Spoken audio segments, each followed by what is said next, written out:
I'm so sick and fucking tired of hearing about privilege. Privilege isn't being white, bonehead. Privilege is living in government housing and calling people oppressors while they pay you without worrying about calling in sick to work because you don't have a fucking job. Privilege is being able to cheat, lie, fail over and over again in life and still get bailed out while people who play by the rules get punished. Period. Say it again. I want to hear you say it again. Because, baby, go to the food stamp place right now. There's more white people in that line than black people. What you saying? I need to know, are there certain black people that just don't like us because we're white? Nope, don't do it, black people. Stay the hell home. Stay safe, stay home, stay out of it. This is not our business. We didn't get us here and we're not going to get us out of it. These white folk got to do the work. And until they do, they are going to destroy this country. That's how much white supremacy matters to these folks. That's how much the delusion, white delusion, not white supremacy, white delusion. That's how much this matters to these folks, that they are willing to throw away their whole goddamn country. They would rather be kings of rubble than to live good and everybody eats. Everybody gets treated well. Everybody gets treated right. So stay home. Don't go out there. No matter how bad it gets, stay the hell home. This is white folk business. Let them deal with it. This is brother against brother, father against child. This is in-house for them. Black America, I need y'all to stand down. Sit down. Don't get up. Don't go nowhere. Don't do nothing. Let these people finish handling their business out here in these streets. Because these people, they are not playing fair and they coming for us anyway. So we need to let them people handle this business of getting their people out the way. Because they coming for us. We know that. That's their sole intention, is to come and get us. I know y'all ain't seen me for a minute. Brother been under the weather and you can hear it in my voice. But listen, man, I need y'all to chill out. Don't make no moves. Don't be out there in them streets with them rallies and them protests and all that, because all they want to do is catch us out there. And once they catch us out there, all hell is going to break loose.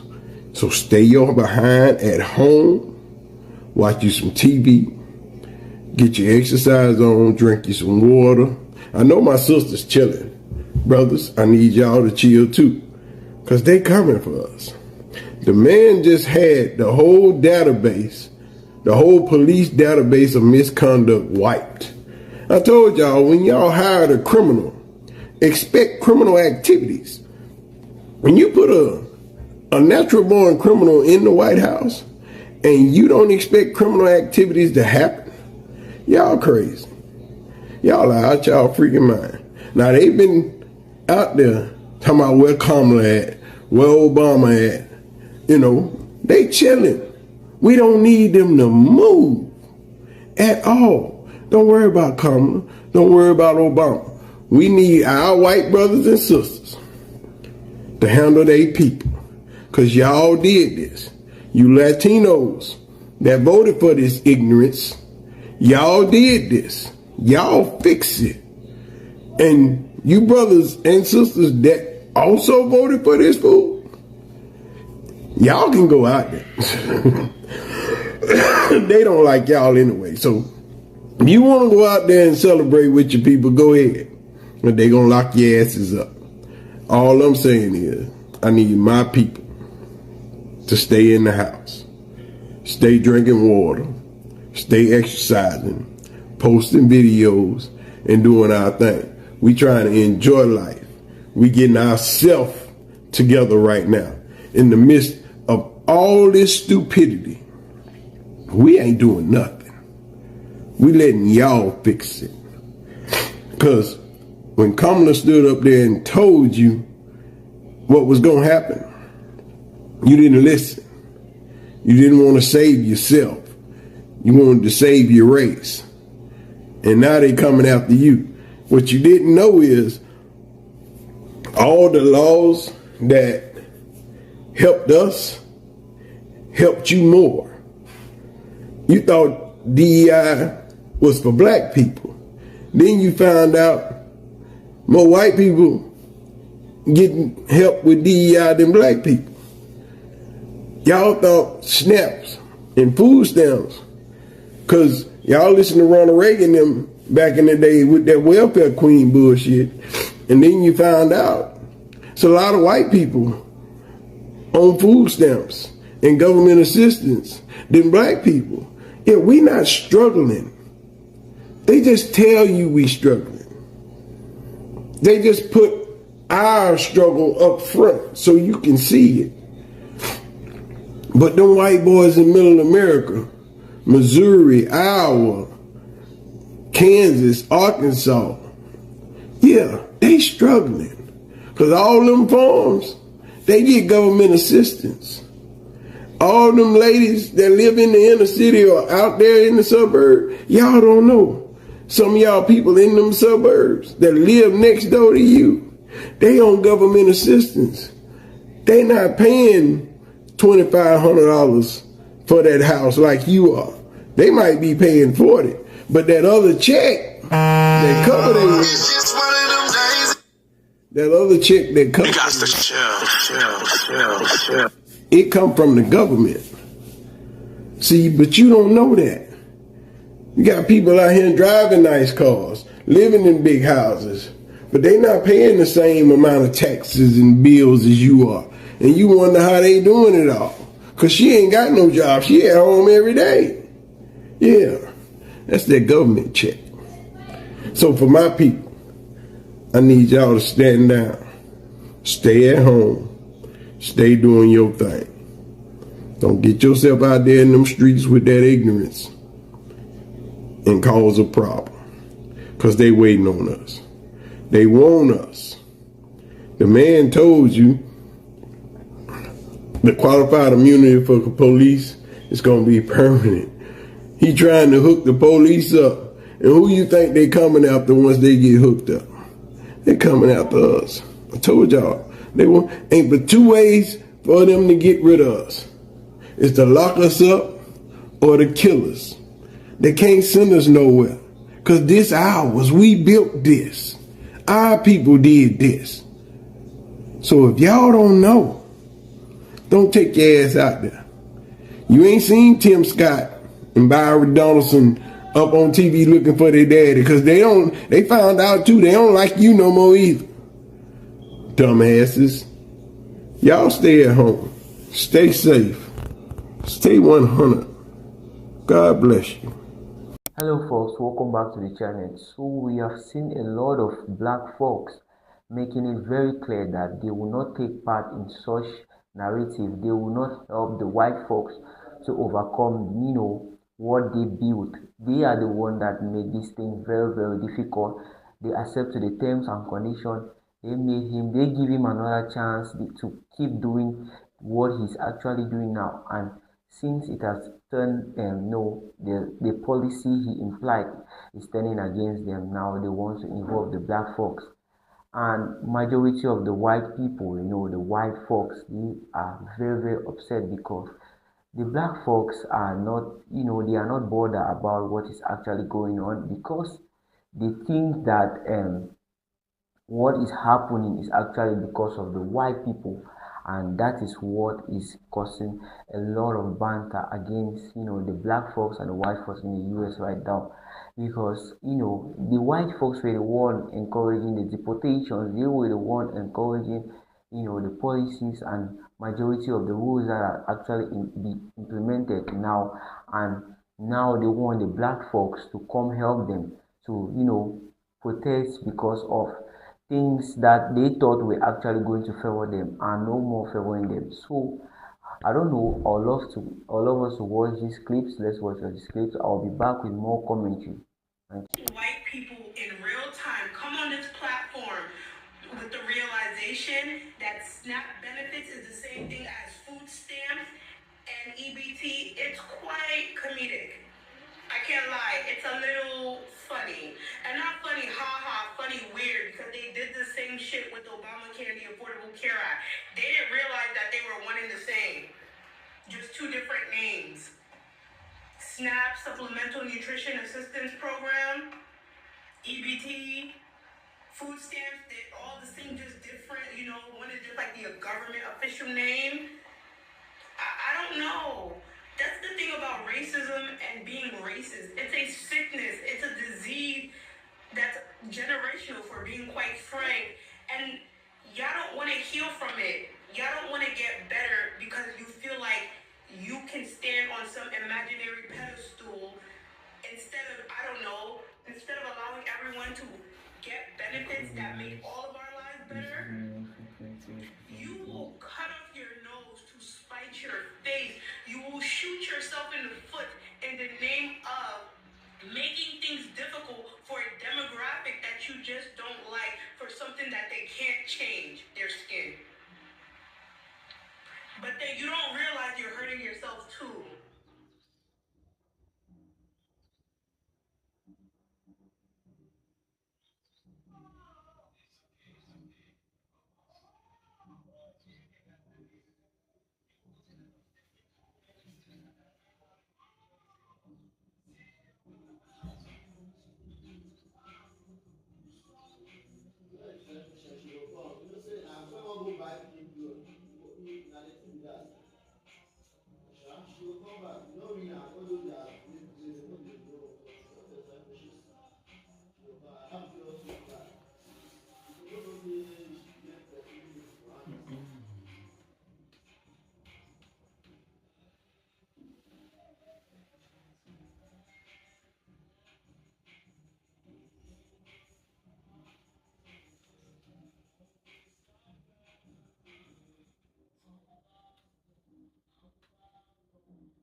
Wait, I should.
lot of white people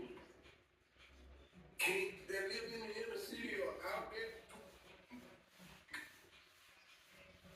American. You ain't seen Tim Scott and Byron Dawson. Y'all stay at home. Stay safe. Stay 100. God bless you. Hello, welcome back to the channel. Thanks again for tuning in. Really appreciate you. Alright, white folks are pressed by melanated folks, calmness, especially with everything that's going on in the country, from the white farmers to the normal white American.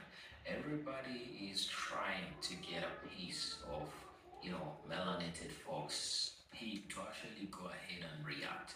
The farmers are actually pressed by how they expect black people to go work in the farms, but now they're not actually there.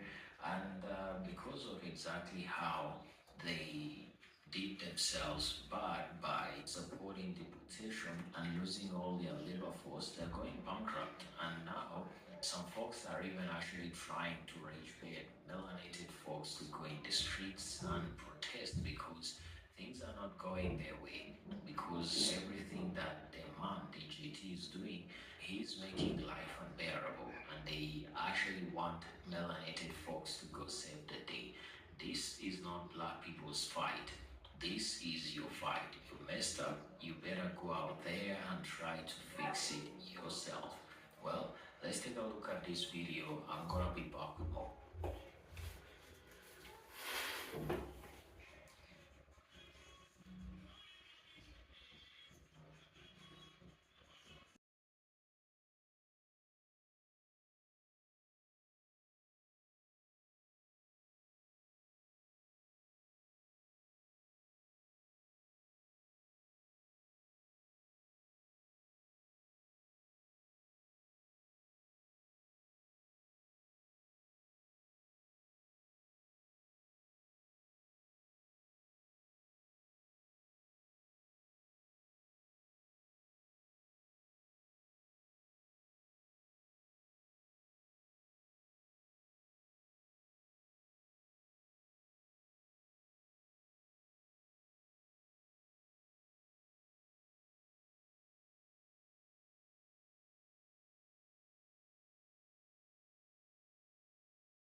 The way I have watched liberal white women in this country respond with more collective anger and outrage towards that man's commencement speech compared to the way that they have responded or not responded to any of the multiple atrocities going on both around the world and in this country, that is not lost on me. That is not lost on me. It's not surprising in any regard.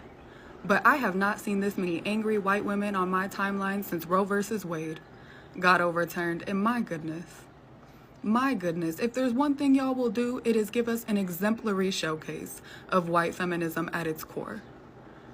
Because the word intersectional must only be a word in the dictionary for y'all. I cannot. Child, you ever notice that when someone talks about welfare or a welfare queen, the picture that pops up in their head is a black woman with a bunch of kids? Yeah, that image didn't just pop up out of nowhere. It was engineered.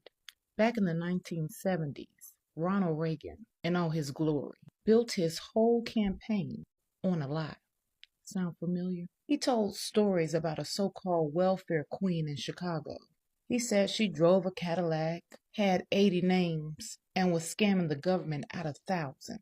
Sound familiar? That woman did exist, but not like he told it.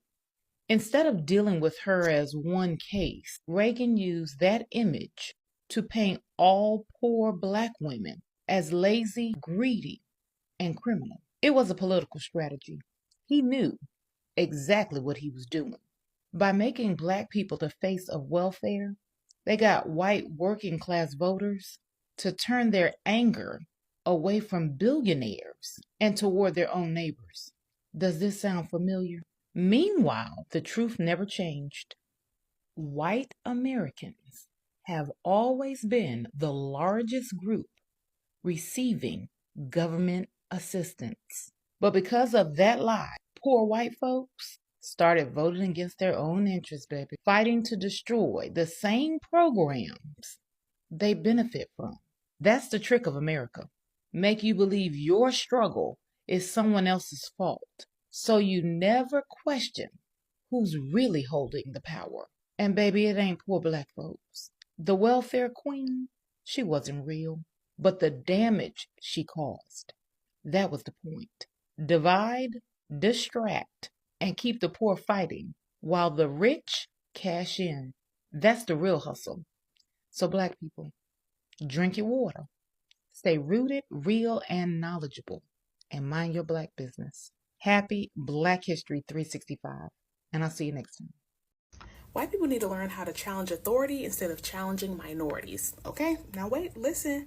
White people have this innate need every time there's a black person, Latino person, Arab person, person of color who says something that they either disagree with or feel like they disagree with or feel like they are the anomaly outside of that group of things that the person of color is talking about. They're just like, no, you're wrong. No, you're wrong. No, you're wrong. Or what about this? Or what about me? Or how about this? But I'm just like, y'all have all this energy towards a minority who says something that you don't like, but when it comes to an authority figure that you don't like and they say something wrong, well, it's just like, oh, it's fine, or oh, they didn't mean it, or oh, I'm sure they were saying something else, or oh, just ignore that altogether, or oh, I have no power to change that, or oh, I don't know. It's just like, what do you, it's just like all these, y'all get every excuse in the book for an authority figure. But when it comes to a minority, you're listen, don't take this wrong, but like this is why the word Karen came to be. It was birthed out of white people, white women specifically, feeling like they need to exert their authority over people of color. And that's what it is. It's like, I feel like white people, they have, and I heard this from White Woman Whisperer, she was talking about how white people have authority, like they always feel like they're the father to the father or an authority figure to the authority figure, and they feel like inherently in their hearts that they are an authority figure to people of color. And so they feel like they have this divine right to correct people of color whenever they feel like a person of color is wrong or needs correcting.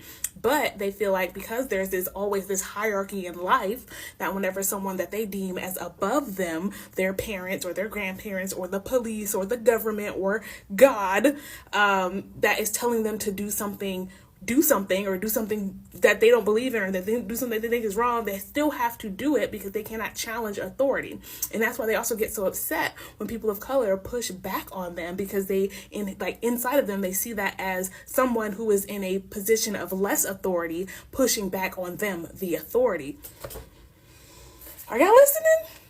White people, y'all don't know it, but you have this inherent feeling inside of you that you are a authority figure to people of color. Like, that has been ingrained in you all since the reception of the United States of America, is that white people are the authority over people of color. Like, that y'all have always been placed on top, and from a political, financial, economic, like, social standpoint, you all have always been placed legally, literally legally given the authority over people of color. And that culture has never went away. It has went away on paper, mostly, kinda, but in practice and in reality, it never went away. And so a lot of you have in your minds, even though you don't know you have it in your minds, but you have it in your minds that what you think and what you feel and what you have to say is more important or more authoritative than the person of color who is speaking, because you are.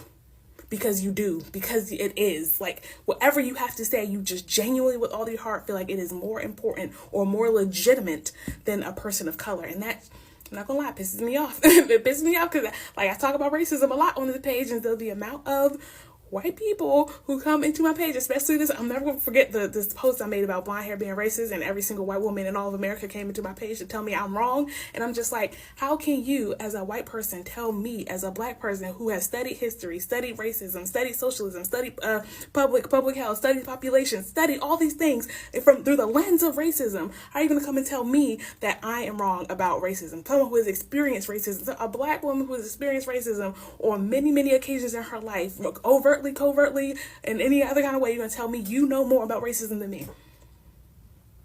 And so, and the excuse is that they feel like I don't know about what they like. Like, you're just like, oh, I like blonde hair because blonde hair is, I just prefer that. I just prefer my hair lighter. And it's just like, but when I ask them, why do you prefer that? Where did that belief that blonde hair is more pretty or more beautiful, where did that belief come from? They're just like, it just is. You don't question your thoughts. You don't question your beliefs. You don't question where a preference came from. You're thinking too deep. Now you're too woke. Now you're too woke. Now I'm the woke friend. It's fine. It's fine. I'm gonna just leave that there. I'm a little traumatized from that post, not gonna lie. But that is what it is white people love challenging minorities, but they cannot for the life of them challenge authority. Think about it. We keep hearing that welfare is a black issue. But what happens when the number tells a completely different story? That is exactly what is happening now in the United States, because majority of the white folks, they have this narrative, they have this way of looking to things that if the economy is not doing well, it's because of the immigrants. And probably they always, blame the black folks because the country is not doing well, or the government revenue does not meet the standard. They have this narrative that it's because of the immigrants in the country. And if the economic is doing well, they have this narrative that it's because of them, the white folks. And they were the one in support of deportations. They have deported a lot of, immigrants in the US. And now the white folks, which are actually farmers, they are getting bankrupt because they don't have people to cultivate for them. Because majority of these people that were actually working in these plantations, in their farms, were actually immigrants.